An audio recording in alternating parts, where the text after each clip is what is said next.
All right, you're welcome back, and you're watching Safiya Breakfast Show.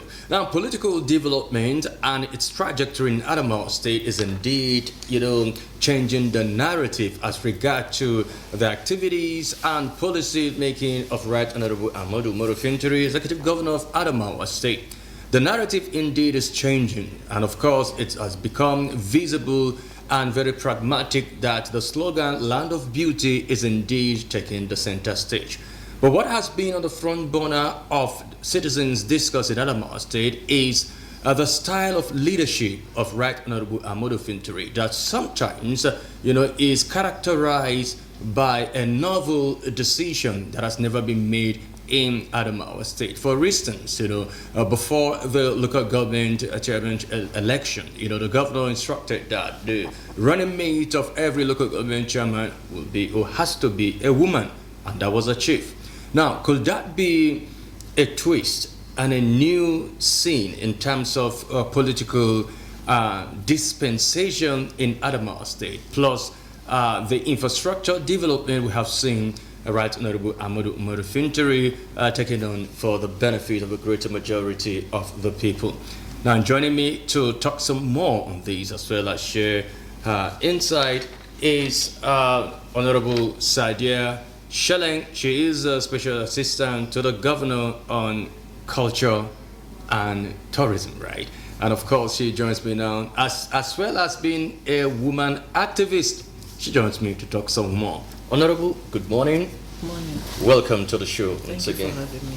Yes, the conversation never ceases as to the style of leadership and the pragmatic political or democratic dividends that Adamawa citizens have enjoyed so far.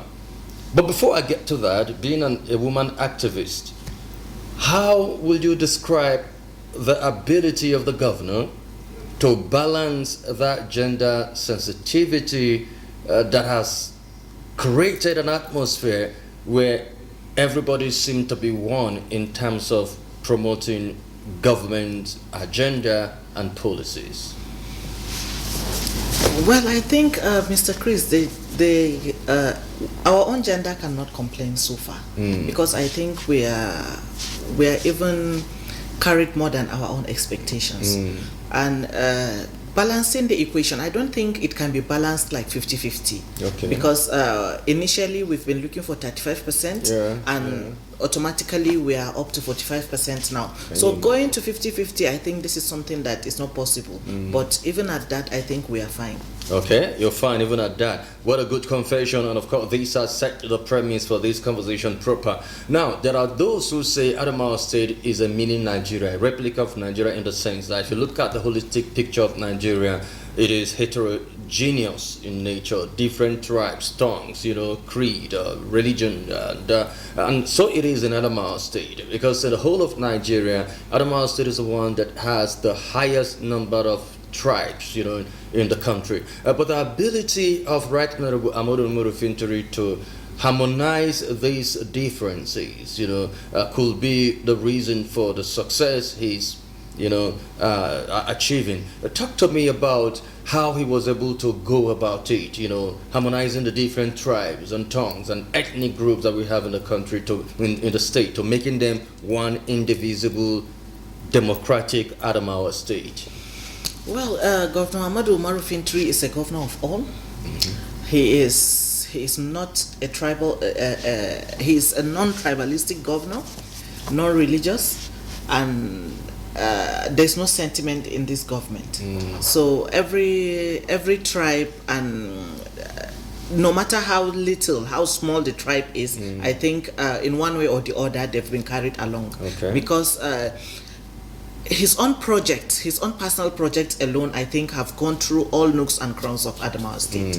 That is why I think he has given every language, every tribe some sense of belonging, because going through down to the grassroots, to the local level, this far alone, I think there's no governor that has done that before. So I think doing that alone has given him enough atmosphere for them to enough atmosphere to listen to them so much. He has been listening to them. Wherever he goes, he will give them a listening ear. He will stand with the grassroots, talk a little, talk with some few people, and then go. He normally listens to their cries. So I think... I understand that, you know, there are people who are not members of the People's Democratic Party that are in the government. I'm bringing this up so that you could as well, you know, further talk to me about the level of inclusivity of Right Honorable Amodu Fintiri, because now that he has assumed, or he is a governor now, so the time for politics is gone. Now it is governance. So how important and critical is this, you know, absorbing other members who belong to other political parties into the scheme of governance? You know, Mr. Chris, just like you said, this is time for governance, and this is democracy. It's government for the people and by the people. So Governor Umaru Fintiri is a governor for everybody. He's a governor for the people and by the people. He's always standing by everybody. Okay. When it's time for politics, I think that is when there's going to be, everybody will be raising eyebrow, because we are brothers and sisters. So we, the opposition party are people we know. They are not outsiders. They are still people we know. So most of them, some people from other political parties, they may have Governor Amodu Umaru Fintiri at heart. You understand? Looking at how he has been transforming Adamawa State into a mini Dubai. So I think their personal relationship still remains. Our personal relationship with them still remains intact. So when it's time for governance, you will have to look at who and who is important. Okay. Yeah, who and who is important. What are the key roles they will play for you, for the state. They may have other important inputs that will be helpful to the state. But when you say you will sideline them, I don't think, maybe they might hold what they have at heart, not telling you, and it might be important to the government too. So when it's time for governance is an all-inclusive government. So are you invariably saying that Governor Fintiri is sensible and sensitive to the people? What I mean here is that the connection to the reality on ground of the people. Yes, Governor Amodu Umaru Fintiri is too sensitive and smart and intelligent as well. So he understands you even by mere looking. He understands you. He knows who is important and who is not important. He knows who is going to contribute to this government and who is going to destroy this government. Okay. So whoever that is contributing to this government, Governor Umaru Fintiri is having him at heart. Governor Amodu Umaru Fintiri is only having the person that is going to contribute to the good governance of this administration. All right. Well, I know before now, Adamawa State has prided itself in the fact that local government have been autonomous before now. While we see governors strangulating local government, you know, making them ineffective, undermining them as third tier of the government. But talk to me about the autonomy that Adamawa State have enjoyed even before the ruling of the Supreme Court, because some may still doubt that, okay, it could be autonomy theoretically on the paper, but not practical terms. So it could be autonomy, but not political autonomy, not financial autonomy, but autonomy just on the paper. How was it before the ruling of the Supreme Court that granted autonomy, and how are they faring, you know, with the autonomy that's granted the recent time? Mr. Chris, if this autonomy is not in practice, they wouldn't have been struggling to come back. Who is struggling? The chairman. Okay. Though even there are some that left and didn't come back. Yeah. So we know. You and I knows that they have been struggling to come back. So if this autonomy is not practical, it's not in practice, I don't think any of them will have struggled to come back. I don't think anybody will even be struggling to be a council chairman. We know what they enjoy, and we know that this autonomy is in practice. Okay. Adamawa State is one state that their chairmen enjoy whatever that comes their way. Okay. The governor does not strangle them in any way. And he doesn't interrupt in their He doesn't even care what happens in the local government affair. All he care about is let there be projects in the LGAs. When there is no project in the LGA, he is not the one that is going to checkmate you. There are internal auditors. Yes. There are zonal auditors. So Governor Ahmadu Umar Fintiri does not look at what they do. He only looks at what they do when there is a problem. When there is no problem, his own focus is there any project in that LGA? If there is none, this is where there's going to be a problem. All right. It seems, okay, like usually it's like a tradition for governors who won their second term to be a little bit reluctant and lackadaisical in terms of infrastructure development and workings and giving out democratic dividends. But that of Ahmadu Umar Fintiri seemed not to be relenting, as in he's relentless in terms of building Adamawa State. And of course, it is his last lap as a governor of Adamawa State. He's not coming back for the third term. To some governors, you hardly can see, them being very up and doing in terms of pragmatic leadership, infrastructure development. But Ahmadu Fintiri is not relenting. Talk to me about, the kind of person he is and the leadership style and the prospect he have to projecting Adamawa into what visionarily want it to be. Governor Ahmadu Umar Fintiri, first of all, is a governor with a difference. Okay. In the history of Adamawa State, since I was born, I've not seen any governor like this, sincerely, because he has Adamawa State at heart. He has the whole Adamawa State at heart, including we, the citizens of Adamawa State. That is why everything he will always he will not even relent in flagging up projects. Even in his last minute of leaving this government, I promise you will see him commissioning projects.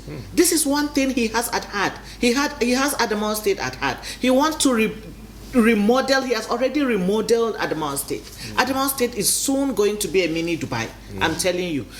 If you go to another states, you will know that Governor Ahmadu Umar Fintiri is an indigene of Adamawa State, and he's a real governor with good governance. Because if you go to another state, you look at the state not up to an LGA. There is no development. There is no single development. On-tarred road everywhere. How many on-tarred road do we have in Adamawa State? Sometimes ago, there's this slogan in Adamawa here where they will say it's an audio project. If you want to say something, if he says that he's going to do this, say it's an audio project. Shopping complex Jamaica, it's just to say it's an audio project. But we have seen all these. This is a cheap sabotage. Those are saboteurs. We don't really care what they say. We've had enough. We've had a lot. So we don't even care whatever they will say. All we know is whatever he says he will do it. This is one thing we believe in him. Now, there's hardship in the land, occasioned by the fuel subsidy removal, and things have skyrocketed. And there are those who have the opinion that Governor Fintiri is relenting in terms of stomach infrastructure, whereby poverty alleviation, the scheme is not set up a very strong poverty alleviation, mechanism to see that the social welfare, social safety net of the people is made directly to those who are in dear need of it. Talk to me whether he has a plan, to meet those who are in dear need, because situation is critical in the country today. Mr. Chris, this poverty alleviation they are talking about, what do they want to be? I don't even know how to put it. This poverty alleviation is ongoing already. Do they want him to feed them house to house? There are some who are yet to benefit. I know that it's not possible for government to feed you everybody. Cannot just satisfy everybody. He cannot satisfy everybody. He cannot. See, that is why every 3 months there's going to be an empowerment of 10,000 people, women and youths. 10,000 every 3 months. If I'm able, if this month I'm lucky, I will not get again, because I might be getting it 10 times, and then you might not have gotten it. You understand? So this is Is there any poverty alleviation more than this? Is there any poverty? 10,000 people in 3 months, another 10,000 people in 3 months. Do you know how much it costs? Well, it's interesting conversation going on. Let's also, for time constraint, let's delve into something very critical now.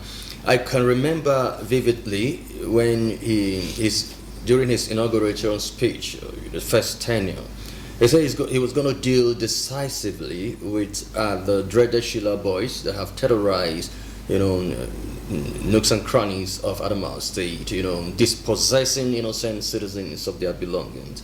At a point, it's like a graft, it went up and then dials down. Everybody was enjoying, free flow of peaceful coexistence and peaceful serenity. But at a point again, the shenanigans of Sheila boys erupted. We see them in recent times again. What is it doing in terms of security, disposition to see that Adamawa citizens move freely, to wherever they want to go to, regardless the time of the day? Well, Governor Adamawa Fintiri is working hand in hand with all the security agencies to make sure that there is maximum security in the state. Okay. To make sure that these Sheila boys are being eradicated for good. But you know what? They are being recruited by the day. That is the problem. They are being recruited by the day. We don't know what the major problem is. When they say it's lack of job, there are skill acquisitions. In the Paweka, there are trainings, and there are more trainings that are coming up now. So I think we are going to look at it very well. Okay. If it is lack of something, lack of what to do, more training are coming up, and we will make sure every youth, every guy that feels he's a guy, he's a nigger, is being enrolled, and then we will look at it. All right.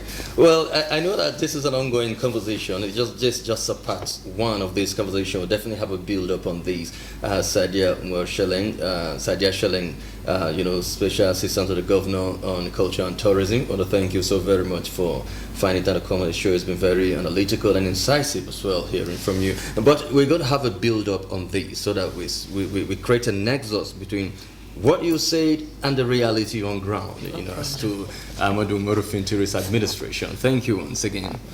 All right, that was a conversation with Safiya Shelling. Of course, she is aide to the governor of Adamawa State. You've heard her spoke, with such an optimism on what Adamawa Fintiri is doing to better the lives of Adamawa State, as well as changing the face of Adamawa State. Let's take a short break. We'll be back in a moment. Join us again.